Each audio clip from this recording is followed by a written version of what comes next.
We now move on to the following item on our agenda, which is the statement from the Council and the Commission on combating anti-Semitism. First, I give the floor to Mr. Maasikas on behalf of the Council.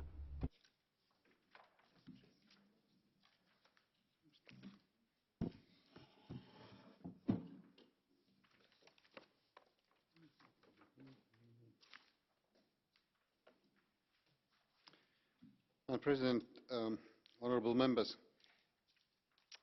I'd like to thank you for the opportunity to intervene here today on combating anti-Semitism. It is a topic of common concern to us all. Let me start by expressing my deep concern about the current situation in Europe. Evidence from different sources, including the EU Agency for Fundamental Rights and the Council of Europe, shows an alarming increase in intolerance and hatred. There exists specific data collected by the Fundamental Rights Agency confirming that every fourth Jew in Europe has experienced verbal or physical violence.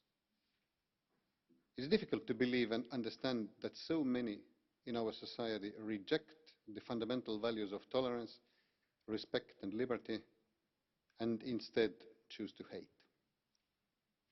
What can be done to address anti-Semitism? This issue was discussed in more general terms during the Conference on Positive Narratives Against Hate Speech, which the Maltese Presidency organized in April this year. Experts from member states, international organizations, academia and civil society agreed that there was no single perfect remedy for hatred. As is often the case, we need a complex response that starts with education, data collection and analysis, and ends with condemnation and criminal sanctions. Let me start with the measure I mentioned last, condemnation and criminal sanctions. The EU has adopted specific legislation on combating intolerance and hatred. It's the 2008 Framework Decision on Combating Racism and Xenophobia. This decision outlaws Holocaust denial and anti-Semitic hate speech inciting to violence. In particular, it prohibits condoning, denying or grossly trivializing the Holocaust by means of criminal law. In June 2016, the Council stressed the importance of this legal instrument and invited Member States to ensure its effective transposition and implementation, in addition to other relevant hate crime laws at national level. Furthermore, the Council asked Member States to develop effective methods to report and ensure proper recording of hate crimes.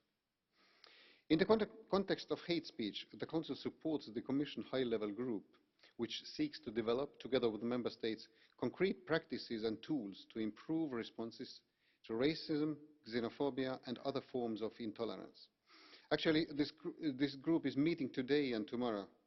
And one of the agenda points concerns specifically the week of action on combating anti-Semitism and anti-Muslim hatred. There will also be an opportunity to discuss the rights of victims of hate crimes. On several occasions, the Council called on Member States to ensure a complete and correct implementation of the EU legislation, notably the EU Directive on the Rights of Victims of Crime. I hope that the expertise coming from the high-level group's experts will bring us closer in our common endeavour. However, let me stress that all these countermeasures would be in vain if we forgot the important role of education and youth work. More precisely, it is crucial to know the history of our continent, to understand the value of tolerance, and to be able to counter anti-Semitism when confronted with it. In the context of awareness raising and policy advice, we are grateful to the European Fundamental Rights Agency for its continued monitoring and research on discrimination and anti-Semitism, and for offering evidence-based solutions and suggestions. President, honourable members, I'd like to conclude by stressing once again how important it is to combat anti-Semitism. Hereby, I would like to recognise the work of the first European Commission coordinator on combating anti-Semitism, Katharina von Schnurbein. We have different tools. We have knowledge. We have education, counter-narratives. But we also have condemnation of any form of anti-Semitic violence, hate speech or discrimination. Accordingly, the responsibility rests with all of us, politicians, teachers, students, parents, and if needed, also judges and prosecutors. No one can close his or her eyes or ears and pretend not to see injustice, discrimination or hatred. An important part of the exhibition in the recently opened House of European History, which was founded on the initiative of the European Parliament, is devoted to the genocide of European Jews. It is the duty of our continent and our shared responsibility to remember and not to let it happen again. Thank you. Im Namen der Kommission. On behalf of the Commission, I now give the floor to Mrs. Jourová. Madam President, honourable members, combating anti-Semitism is indeed a very important and alarming topic, considering the statistical evidence which the Minister has just mentioned. And I very much welcome the Parliament debate and motion for a resolution. Increasing fear and high rates of verbal and physical violence against ethnic, religious and other minorities across Europe are a major concern. And at the same time, it's our duty not only to discuss it, but to come with solutions. Data show a clear spike in anti-Semitic incidents. More than one incident per day in Austria and 3 incidents per day in the United Kingdom in 2016. In both cases, the highest numbers ever recorded.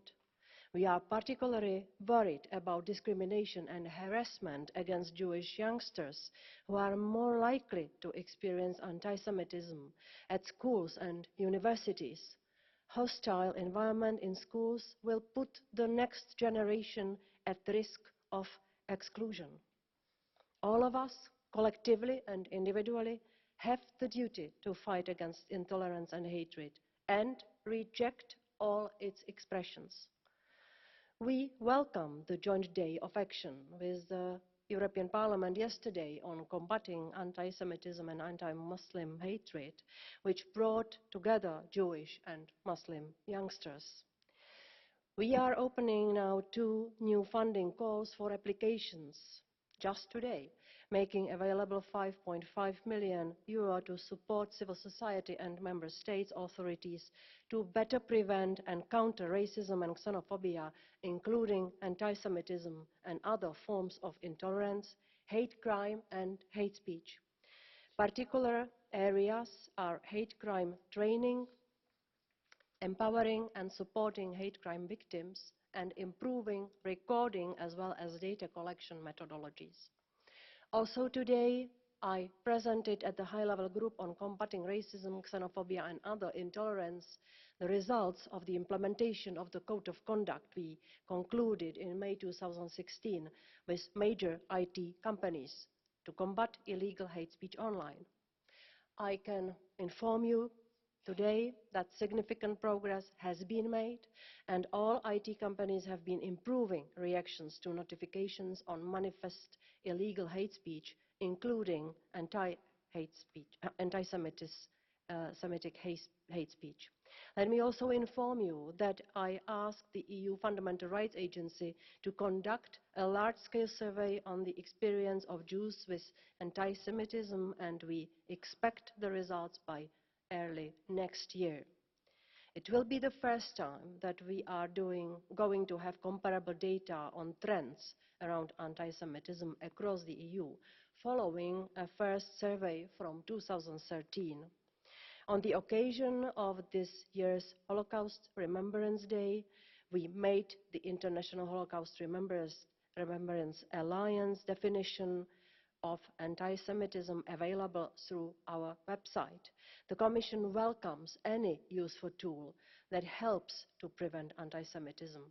Several member states use this definition in their policy making, training and their data collection of anti-Semitic incidents and hate crimes, like already mentioned United Kingdom and Austria. As you know, following our first annual colloquium on fundamental rights, the Commission appointed a coordinator on combating anti-Semitism tasked with liaising with the Jewish communities and advance as well as to mainstream Commission actions against anti-Semitism. I guess she sits here. Yes. This is the colleague who deals with these issues. We must learn from the past to ensure that nobody gets persecuted for what he or she is, stands for or believes in. Thank you. Thank you, Madam Commissioner. Now the speakers from the political groups. First of all, on behalf of the European People's Party, Mr. Becker, for 1.5 minutes, please. Thank you very much, Madam President. Madam Commissioner, Council Representative, the European Parliament is demonstrating with this resolution that it wants to send a strong message and the willingness with political resilience to effectively fight anti-Semitism. I would like to thank the co-authors of this resolution, Ferran, Aguilar and WIKSTRÖM. Thank you very much indeed, because this is an extraordinarily professional type of cooperation that we're witnessing, a very serious and excellent result as well. The reason being the increasing incidence of anti-Semitic acts, and it must be our common objective to ensure that the Jewish population in Europe can live without violence or bodily attacks, without hatred or terroristic statements in the media. Children should be able to go to school, people should go to work, visit the synagogues and enjoy their free time without fear or apprehension or threat. More and more member states need to be convinced to follow the example of the UK and also in my country, Austria, and to have a single definition throughout the EU of what anti-Semitism is, the INRHA definition, thus having a solid basis for bringing the perpetrators to task with a clear jurisdiction. I make an appeal to all MEPs here in the European Parliament to back this resolution decisively, and thank you in advance. Next, on behalf of the Progressive Alliance of Socialists and Democrats, Mr. López Aguilar, 2 minutes. Thank you very much, President. Commissioner Jourová. As a constitutional lawyer and a professor of constitutional law, as an academic and as a socialist and a representative of our citizens, I've constantly worked for fundamental rights and against all forms of discrimination against people or minorities, whether this is for sexual orientation, ethnic, belonging to an ethnic community, the Roma, and also against discrimination of people for belonging to a cultural or religious community, as is the case for Jews in Europe. And that's why I am promoting this resolution, and I signed it in the full conviction that we need to send out a sign of solidarity with the victims of this increasing wave of attacks and insults. I mean, we've seen various attacks, Toulouse, Brussels, Copenhagen, etc. Many people have died, but it is essentially the European Fundamental Rights Agency in its reports that says that there has been a 44% increase in France, Belgium, Hungary, the United Kingdom and Austria, and that's an increase in anti-Semitic attacks. So we need to show solidarity. We want to see a working definition of anti-Semitism, which isn't legally binding, but which has been approved by the International Holocaust Remembrance Alliance, which is an intergovernmental organisation which has diplomatic representatives from the vast majority of European Union member states. Basically, it is inciting hatred and violence against Jews, so discriminating against Jews in Europe because they are Jews. We want to see more security for the Jewish community in Europe, and we want to see specific commitments by political groups against anti-Semitism, among other parliamentary work. Now, this resolution doesn't come from any Jewish lobby. This comes from cooperation between the member states of the European Union. It was adopted by the Commission, by the Agency of Fundamental Rights, the Commissioner Jourová and Mr. Schnurbein from the Commission. And a final thing, this has nothing to do with legitimate criticism of the settlements and the occupation of the people of Palestine. This cannot be linked. We can't link the resolution of the conflict in the Middle East that's been going on for 70 years and the occupation which has been going on for 50 years and the attacks that need to be criticized whenever they take place in Europe. So once again, I would call on everyone to vote in favor of this resolution. Thank you very much. Thank you. The European Conservative and Reformist, Mr. Škripek, please. As we speak today, we are facing unprecedented rise of anti-Semitism in Europe. For years, hate speech and hate crimes against Jews were the domain of marginal groups and political movements. Unfortunately, anti-Semitism is becoming a strong political stream in Europe. It is accepted and followed by many, oftentimes in ignorance to the real impact on people in our communities. Populist anti-establishment movements prove to use any kind of motivation to gain attention. These include so-called discussion on the Holocaust, verbal and physical violence against Jews in European cities, and the presence of Jews in the Middle East. This dangerous political rhetoric, however, led us back to the dubious discussion and debate about the legitimacy of the State of Israel. Democracy cannot be an excuse for allowing undemocratic forces to act. Jews in Europe have the right to live freely without fear. The State of Israel has the right to exist and protect itself. Any kind of questioning of this legitimacy cannot be part of debate in this House nor anywhere else. I call on my colleagues, in the first place, to unite and give strong political message to the world. Any kind of anti-Semitism, subtle or explicit, has to be rejected. I also call on member states to clearly target grey areas in their educational systems.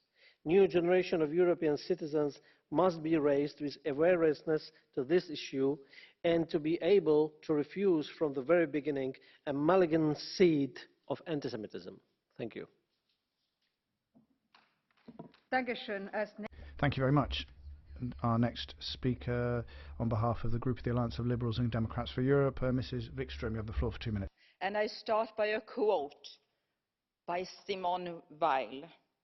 Human beings are so made that the ones who do the crushing feel nothing. It is the person crushed who feels what is happening, unless one has placed oneself on the side of the oppressed. To feel with them, one cannot understand. End of quote. I just need to say, Paris 2015, 4 persons dead in a terrorist attack against Jewish kosher grocery store. In this town, Brussels, 4 people were killed in a terrorist attack against Belgium's Jewish museum. This resolution that we are talking about today shows that we, the elected members of European countries and citizens in this institution, do not tolerate anti-Semitism in our continent. The memories from Holocaust should never be fallen into the forgotten space. We should do anything we can to combat anti-Semitism in all its ugly forms. To do this is to accept the resolution. I'm proud of it, and I would like to reach out to colleague Becker and colleague López Aguilar for having done such a great job in this. It's very important that we use the new tool and that we make it spread, that we encourage governments to use them, use the tool and use the new definition. Because I'm convinced that this resolution can actually give a very clear message to the governments to do anything they can to prevent, to combat, and also bring to court anybody, any perpetrator performing anti-Semitic actions. And I thank you very much, and I encourage colleagues really to take this resolution to your hearts, digest it, and vote in favor tomorrow. Thank you very much. Now, on behalf of the Confederal Group of the European United Left, Nordic Green Left, let me give the floor to Barbara Spinelli. You have the floor. Thank you, President. The majority resolution points to an undeniable fact, the increase of anti-Semitic actions in Europe. My group is aware of this, but it's profoundly against the definition of anti-Semitism, which has been borrowed from a Holocaust Memory Association, because it includes things that shouldn't be included. This inclusion is a trap because it hampers the freedom of expression, and a large number of the Jewish diaspora are included here too, because it insidiously suggests that the sources of anti-Semitism aren't in the look of the anti-Semite, the gaze of the anti-Semite, the eye of the anti-Semite, but in the person looked at who might be against Israel. To define anti-Semitism, you can say that it's hostility to Jewish people because they're Jewish people. Full stop. It's an hostility which comes before the birth of the State of Israel. Anyone in Europe who has a memory will be aware of that, in Germany, France, Italy, Austria, Poland. So please look carefully at the amendment which my group has tabled along with the Greens. Our intention is to give a voice to all of the Jewish associations which are critical of the State of Israel, and also to try to combat all xenophobia, Islamophobia, anti-Rome feeling, because all sorts of phobias and stigmatizations coexist in Europe. Thank you. Dankeschön. Für die Fraktion der Grünen. Thank you. For the Greens European Free Alliance, Mrs. Valero. Thank you. Today, the subject for our debate, anti-Semitism, is right and fitting, because when it comes to the attacks and harassment of the Jewish population, and of course it seems to be at a constant level, and we have also seen an increase over the past few years. Particularly, the situation is worsening since the war in Gaza.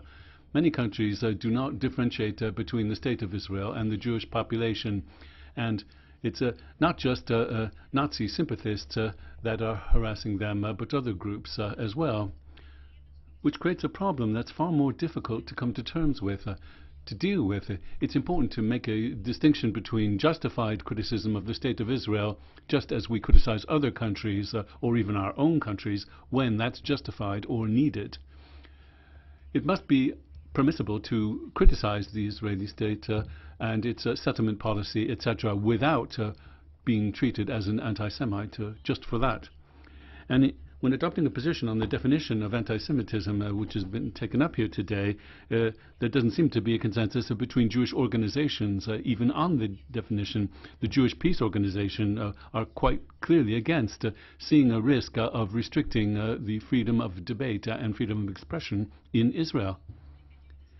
There are different Jewish organizations that cannot agree on a common definition of anti-Semitism. So I'm quite happy in supporting them, and I will not be supporting this definition as referred to in today's resolution, because of the necessary work to fight anti-Semitism. That cannot be called into question in the remainder of the resolution. There should be zero tolerance for any form of racism for any religious group or ethnic group, and that must be an objective for all of us. Thank you. Thank you. Now, for the Europe of Freedom Direct Democracy Group, let me give the floor to Mr. Batten. 2 minutes.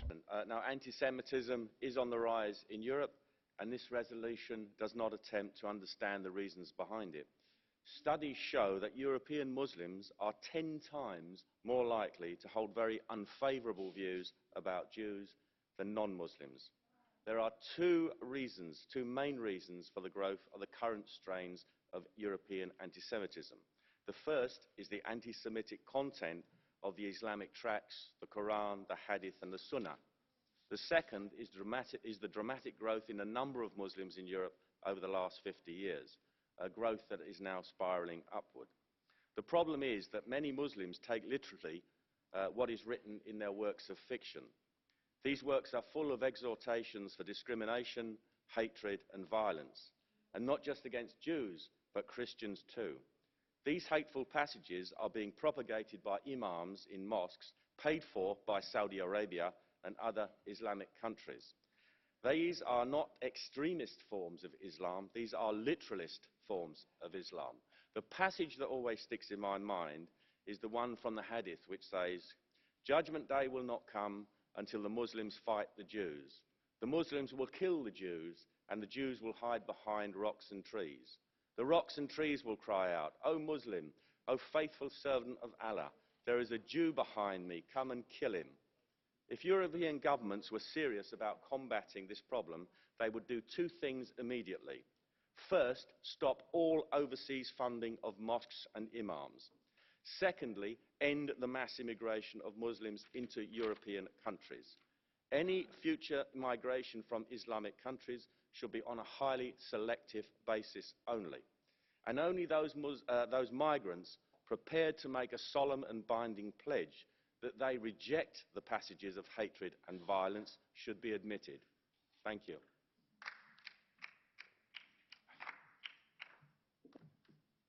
Es gibt Menschen, die sprechen nur für sich selber und There are people who are speaking on their own behalf rather than on behalf of the Parliament, I would say. Now let me give the floor to Mr. BORGHEZIO for the Europe of Nations and Freedom Group.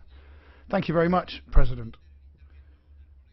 Well, we had to wait to hear from Mr. Batten to hear any mention of Islam.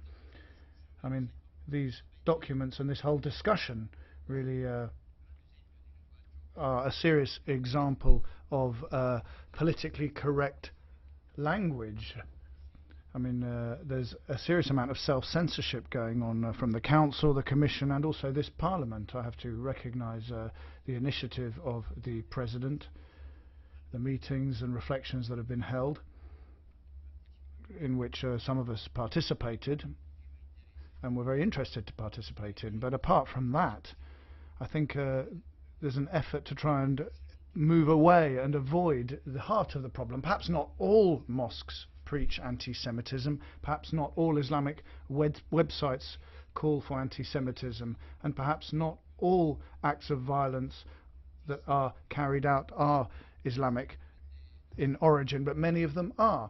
And it's absurd and counterproductive to hide from a reality that is in front of our eyes. I mean, you just have to go out of this Parliament and go to Rue de la Paix and see that no rabbi, no one wearing any kind of Jewish, symbolic Jewish apparel would dare show themselves on the street.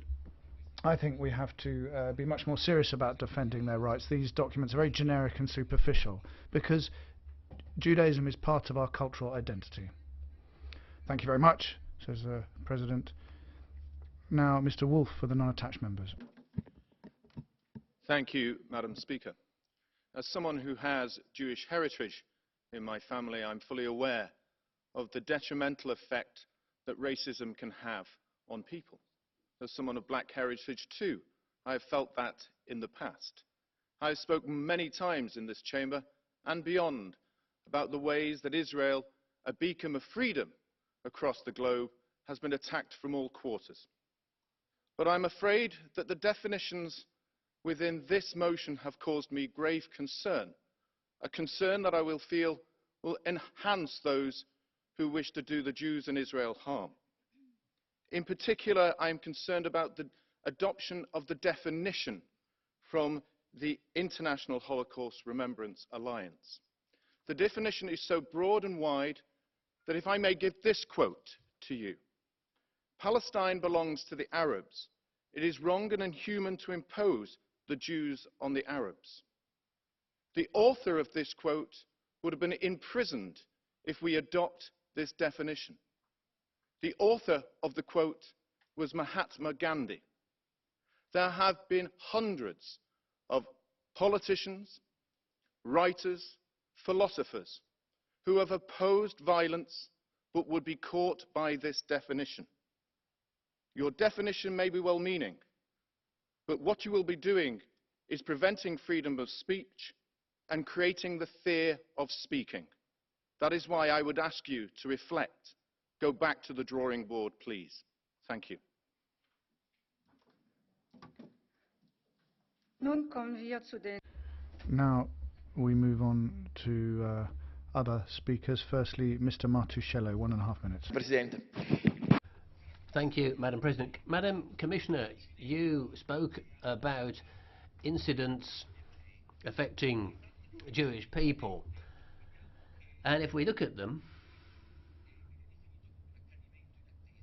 we can see that there's nothing unexpected about this. Every time something like this happens, any time somebody goes into the street and an act of anti-Semitism occurs, we shouldn't be surprised, because if we look at a map and we point to where anti-Semitic episodes occur, and then we have another map and map it with terrorist episodes, and then we superimpose one map on the other, we can see that the two maps will coincide and the points on them will coincide. So, Commissioner, colleagues, we need to understand that where there's anti-Semitism, there is terrorism, and we can't be half-hearted, we can't be too weak when it comes to condemning anti-Semitic violence, which happens every day in all parts of Europe. We can't just call them incidents. They're not just things that we can't foresee. These occur because of the weakness of governments who aren't able to look after their Jewish citizens and look after their freedom of expression. It's happening to Jewish people today, another day it'll happen to Christians. Dankeschön. Thank you. Mr. Niedermüller now, 1.5 minutes. Thank you, Madam Chair. Shame of Europe that 70 years after the unthinkable Holocaust, anti-Semitism is still present here in Europe, present in more than one member state.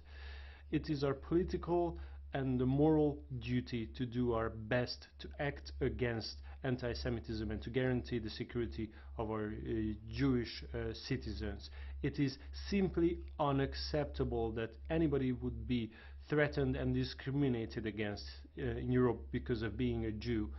Even moderate politicians use direct, indirect anti-Semitic cliches even here in this very chamber. That's why I think that this new broad definition of anti-Semitism should be used Europe-wide, because without this it's very difficult to document anti-Semitism and its presence all over Europe. This new definition, broad definition, does not limit the freedom of speech in any way, but it does make it sure that if you question the state of Israel, this is a form of anti-Semitism. Of course, you can be critical against Israel, but you cannot question the very being of the Israeli state. This is our duty to protect this, and this is how we can remember Holocaust and its victims. Thank you. Thank you. Next speaker is Mr. HALLA-AHO, 1 minute. Historically, anti-Semitism in Europe has been connected to extreme nationalism. However, this historical background should not make us blind to what is going on today. The new rise of anti-Jewish hatred and violence is linked to immigration from Muslim countries. Research shows that anti-Jewish attitudes are mainstream in Muslim communities. Unfortunately, these communities, together with the so-called liberals, have been very successful in portraying Muslims as victims and victims only, thereby placing them beyond justified criticism. The left, with their pathological anti-Israel agenda, is not very helpful. It is not enough to condemn anti-Semitism in general terms. The problem must be properly identified and recognized if we want to do something about it. Thank you very much. Als nächstes hat das Wort Herr Bütikofer. Now, Mr. Bütikofer, 1 minute. Frau Präsidentin, ich danke den President, let me thank those who initiated this resolution, and I want to express myself in favour of the proposed definition of anti-Semitism.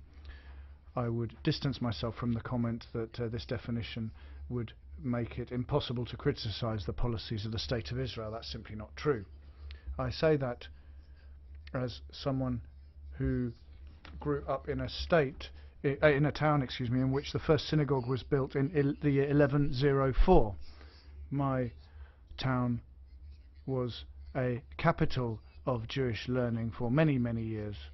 The community was expelled and wiped out in 1939, and we're going further back to the French Revolution. That's when the community flourished. Only one Jewish member of the community survived Nazi times. Now we have several synagogues in the town. Anti-Semitism has a long history. It has deep roots, and we need to continue to fight it. Thank you. Thank you very much. Mrs. von Storch, 1 minute. Thank you, Madam President. Commissioner, the subject of this debate is anti-Semitism. There are two types that we need to combat. The first, we can find amongst many Muslim migrants and the Muslim minorities in our member states. Last week I was in Hungary. I was able to visit a synagogue and Jewish centers and not a policeman to be seen. That's unthinkable in Berlin. In front of synagogues you have police protection 24/7. For Jewish religious celebrations, entire roads are blocked off. I wish that things in Germany were more like Hungary.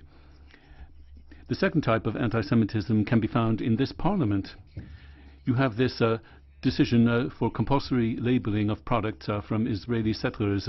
This branding is against free trade. In fact, it is also playing loose with our historic memory.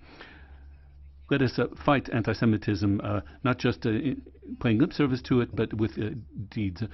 Judaism belongs to Europe, and we need to protect it. Mr. Mayer now, 1 minute. Thank you very much, President. Anti-Semitism has no place in Europe. I think we can all agree on that. But unfortunately, we see more and more Jews and Jewish institutions attacked.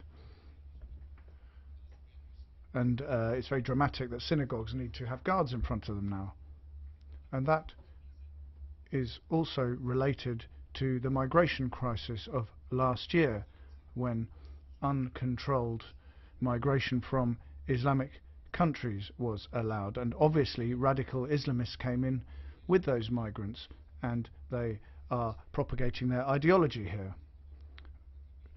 A further point relates to Turkey. AKP party members make openly anti-Jewish statements, and we can't have that. Colleagues have already said as well that the European Union isn't helping to improve the atmosphere. This labelling requirement on Jewish products, that's something that we should rethink. Thank you. Now let me give the floor to Mr. ADAKTUSSON for 1.5 minutes. Madam Speaker, violence against anti-Semitic motives, with the anti-Semitic motives, is on the rise. Terrorist attacks like in Toulouse, Brussels, Paris, Copenhagen are aimed at individuals only because they are Jewish. Threats and harassment is also increasing. The situation in my home country, Sweden, illustrates what we are talking about today. Earlier this spring, the synagogue of the city of Umeå closed down due to systematic threats. In the city of Malmö, Jewish individuals risk being attacked if they wear a necklace with a Star of David around the neck. In order to confront today's anti-Semitism in Europe, we have to acknowledge the problem and its roots. Tomorrow, this House will vote on a resolution on the matter. The aim is to find a common European definition of anti-Semitism and to use the EU institutions for exchange of information in the fight against this kind of racism. The issue of definition is important because the lack of agreement on how to define anti-Semitism make it impossible to monitor and prevent anti-Semitic hate crime, which is a precondition for an effective fight against these evil acts. Finally, Madam Speaker, I'd like to thank my colleague, Mr. Becker, for drafting this very important resolution. Let's hope for a broad majority tomorrow and a vote across party lines. Thank you so much. Thank you. Mrs. Kyenge now, 1.5 minutes. Grazie.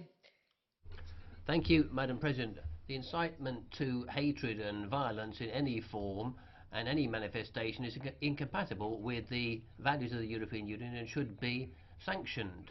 We should avoid that we fall into the trap of victimization and looking at the various different forms of discrimination. One doesn't deserve protection more than any other. They should all be tackled with the same resoluteness and energy. We need to condemn today any form of hatred and violence against Jewish citizens who have been the victims of anti-Semitic attacks in Europe.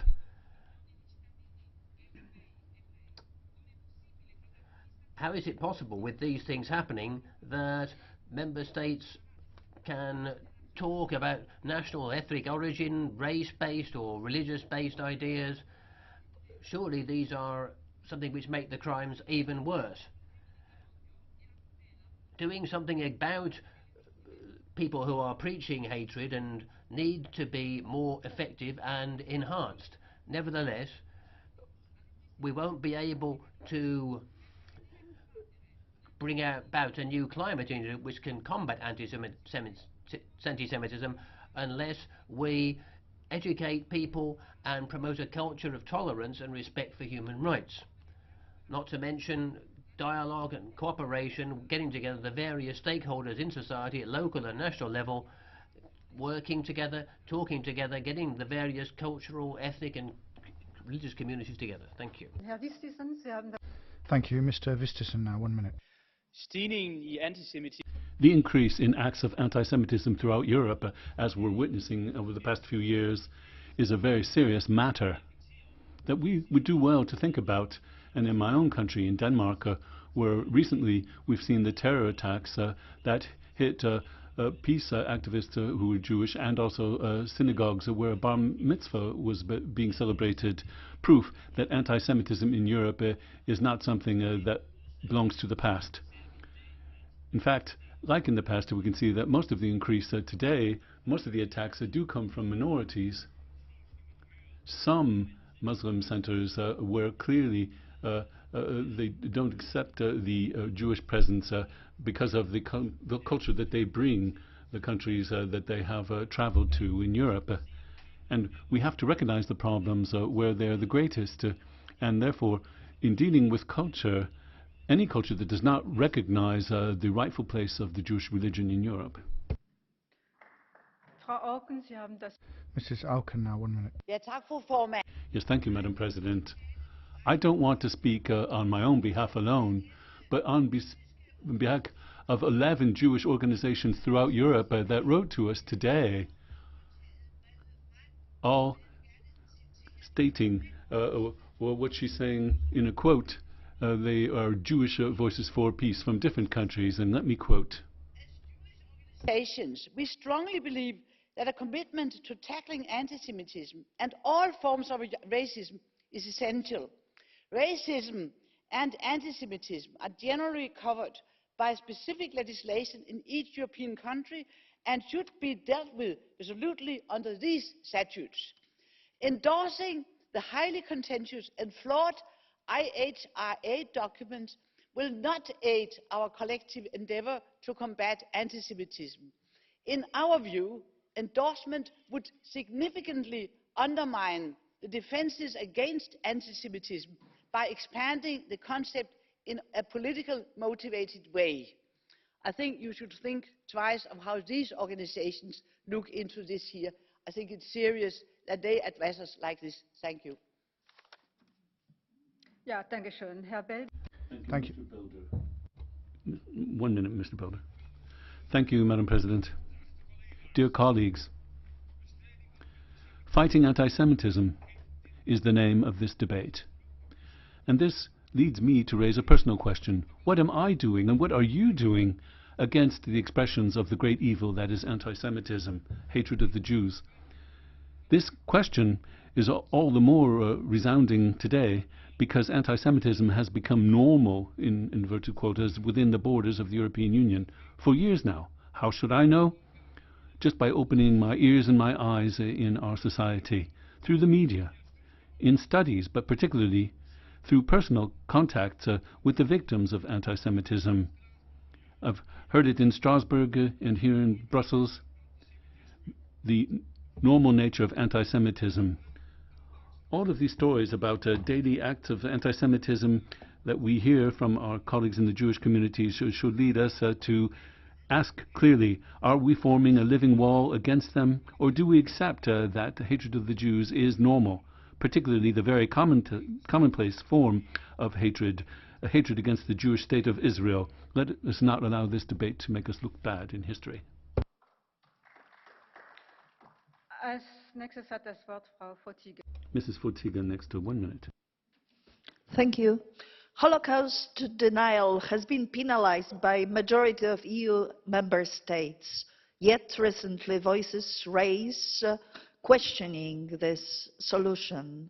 Also recently, thousands of Jews, families of Holocaust survivors, decide to leave the EU, moving to Israel.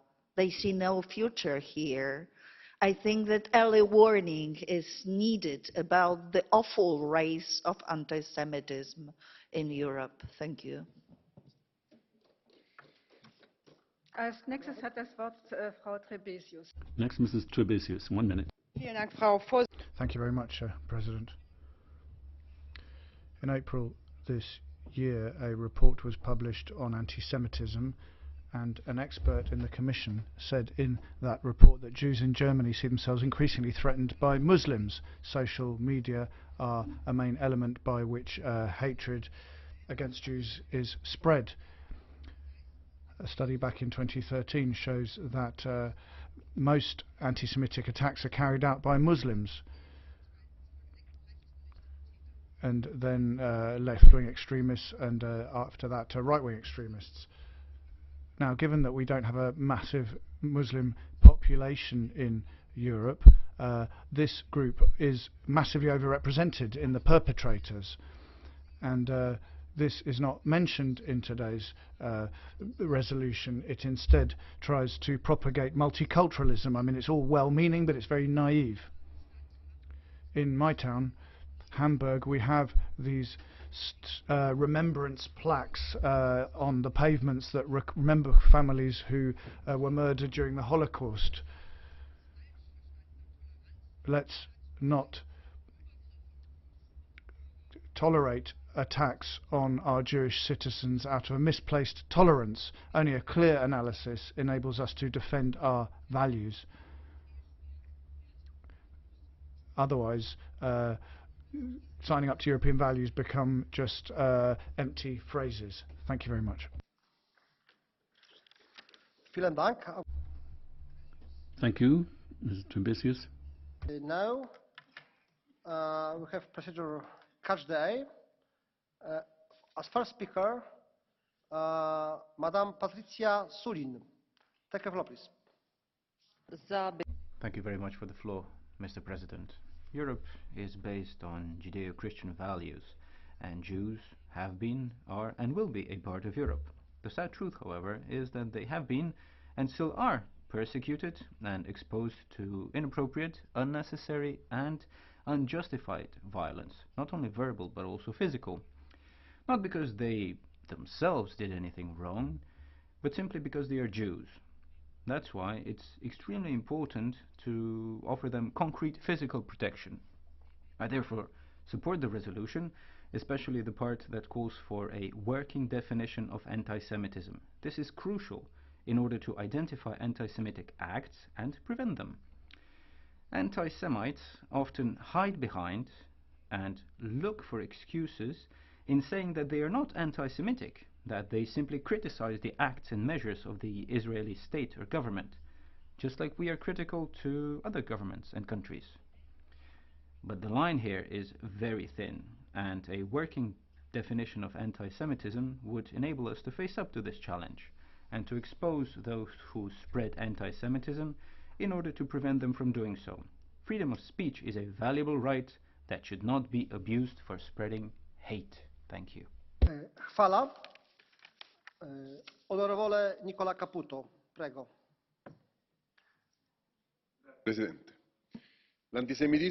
President, unfortunately, anti-Semitism isn't something that we can dispatch to the past. This kind of discrimination persists and is even on the increase, even in the European Union. For a long time, the atmosphere in our continent has changed, and an increasing number of European Jews are asking themselves questions about their future. The instigation of hate has become one of the most widespread forms of abusing people, and this takes place in the real world as well as in the virtual world. The European Union is underestimating what's going on. I think the situation has gone past tolerance levels now. Instigating racial hatred is a terrible thing. Also, when it relates to anti-Semitism, we need to sanction this properly with effective measures, because intolerance is a violation of the principles of democracy, tolerance, and the principles of human rights on which the European Union is founded. And it's good that some European Union leaders are becoming aware of that. Thank you. Honorable CAPUTO. And now, Deputy Sajjad KARIM. Take the floor, please. Mr. President, I'm obliged to you for giving me the floor. It amazes me how we can be the best of parliaments and sometimes the worst of parliaments, all in the same session. I have sat through this debate and listened to some of the most corrosive, divisive and cancerous language that I sometimes hear from time to time. Equality is a cornerstone of the European Union. If we allow discrimination to take root and its cancerous effects, we are nothing. And it particularly interests me that those colleagues here today that decided to speak about another one of our great religions in the way that they did actually share one thing in common, and that is a hatred for the European Union. They wish to cloak their arguments in Islamophobic rhetoric in order to attack Europe. That does not take us anywhere further at all. As Europeans, we are equal. You attack one of us on any basis whatsoever, and you attack us all. Thank you, Deputy Karim. Signora Deputada Becerra Batruchea. Gracias. Thank you, Mr. President. Anti-Semitism isn't something that just belongs to the right now. 70 left-run towns in Spain have started boycotting investments and have called themselves Israeli apartheid-free zones. Apartheid in Israel, the two peoples, Israelis and Palestinians, live together sometimes in the same neighborhoods. But now there's a campaign in Spain to try to expel all Israelis. I want there to be rights for the Palestinians. That's why I call upon Hamas to hold democratic elections and guarantee the rights of women and all minorities. I'd like to see my colleagues from Podemos in the chamber to see whether they're willing to accept, why they're willing to accept money from Venezuela but don't want to trade with the Middle East. Thank you. Muchas gracias, señora diputada.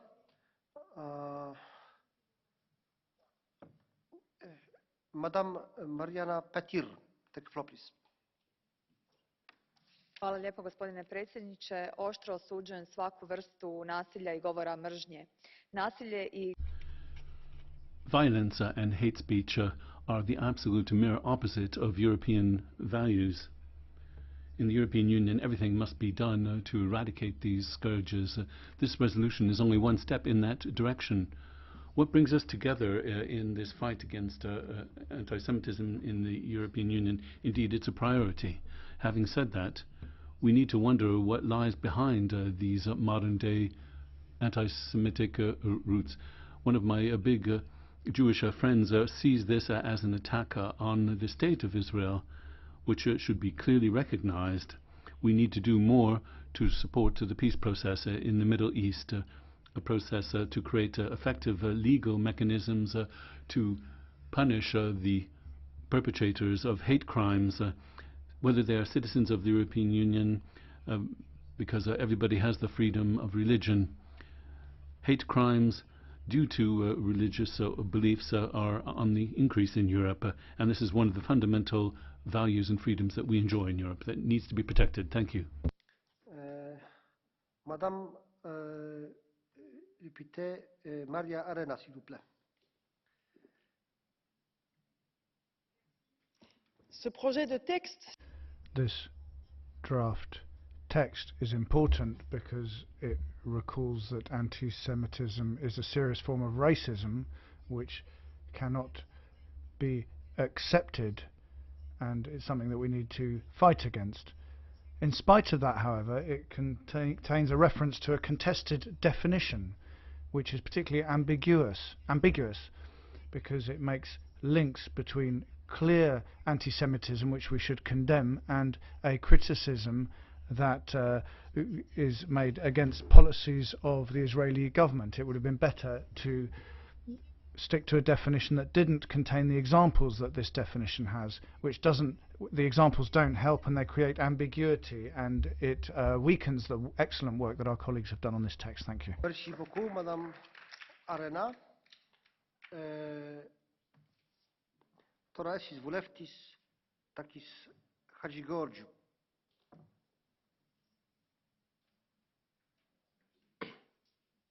Thank you, Mr. President. Τασσόμαστε καθαρά εναντίον κάθε ενέργεια. We should come out against any attempts to strengthen hatred or promote anti-Semitism that increases tension or preaches hatred and violence.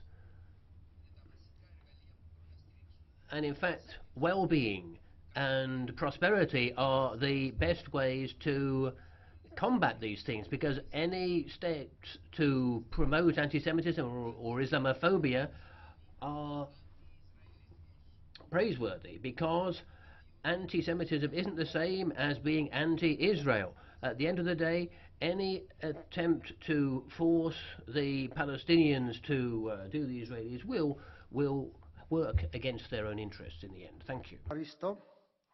And next speaker, Madame Evelyne GEBHARDT. Take the floor, please. Madame President. Dankeschön, Herr Präsident. Thank you, President. To be honest, I'm horrified and I even get angry when I hear some of the things I've heard in this House. It is unheard of to have to hear people say that anti-Semitism can be fought by attacking other religions. This is the most evil thing you could possibly do. It is quite the opposite of our fundamental values in the European Union, to find that common ground to create peace amongst peoples and to ensure that our common values allow us to live together.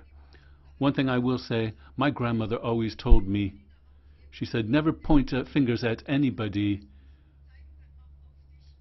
because then 3 other fingers will point at you.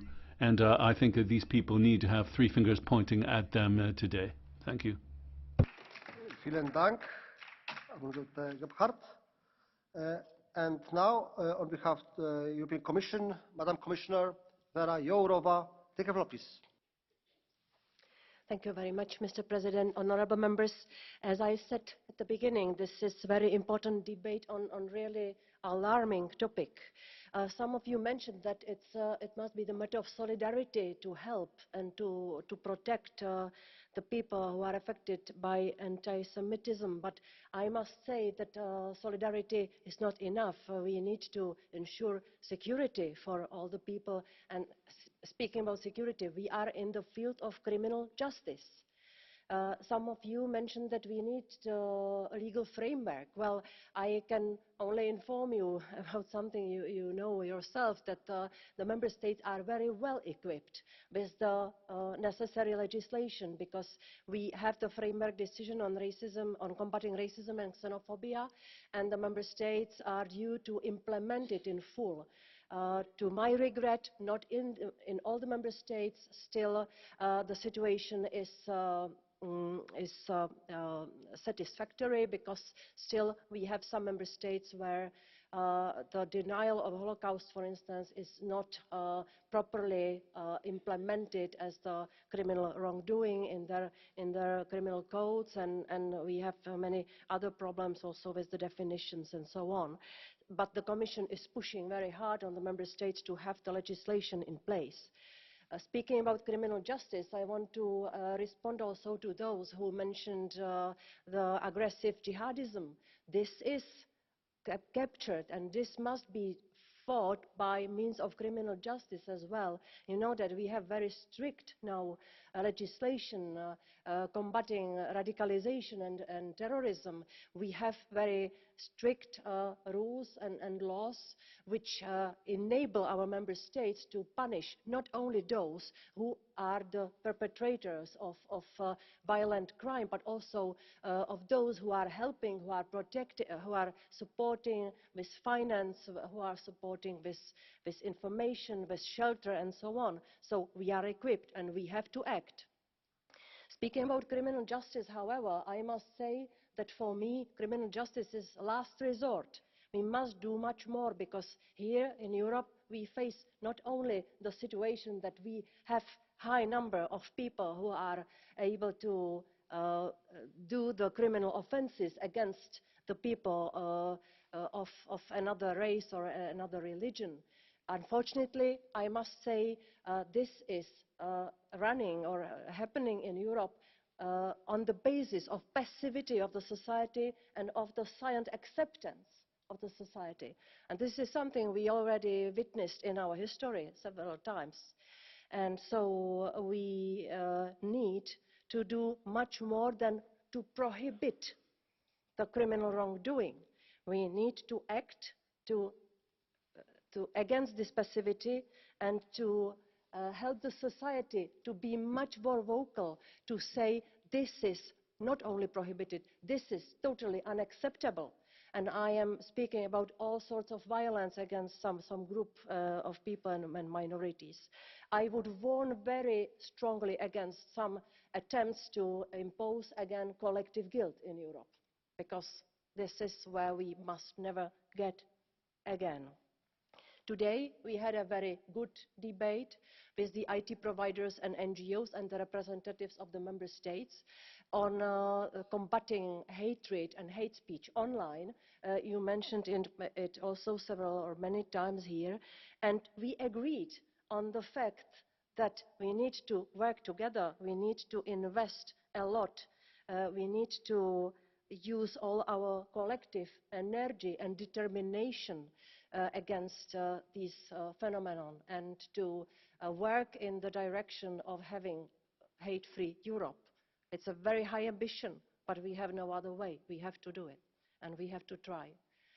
So thank you very much for all your comments. This debate only convinced me that by investing a lot of energy in combating not only anti-Semitism but all other kinds of hatred in Europe is something we have to do, and we have to do it together. Thank you very much.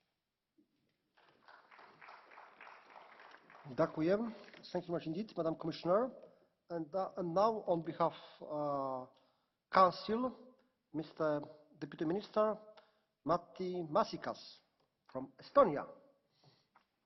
Thank you very much, Chairman, honourable members. Let me once more assure you that the Council is determined to address anti-Semitism in all its forms, xenophobia, racism. Hate speech will be on the Ministers of Justice agenda next week for discussion. Moreover, we need to ensure effective implementation of existing legislation and protect victims. Much is at stake here. Responsibility for the history of our continent and essential democratic rights that shape our societies today. Crimes motivated by racism and xenophobia affect not only the victim, but society as a whole.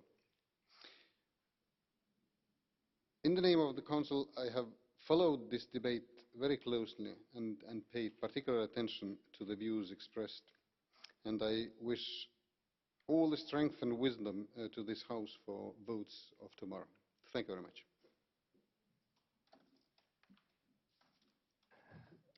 Aitäh means thank you.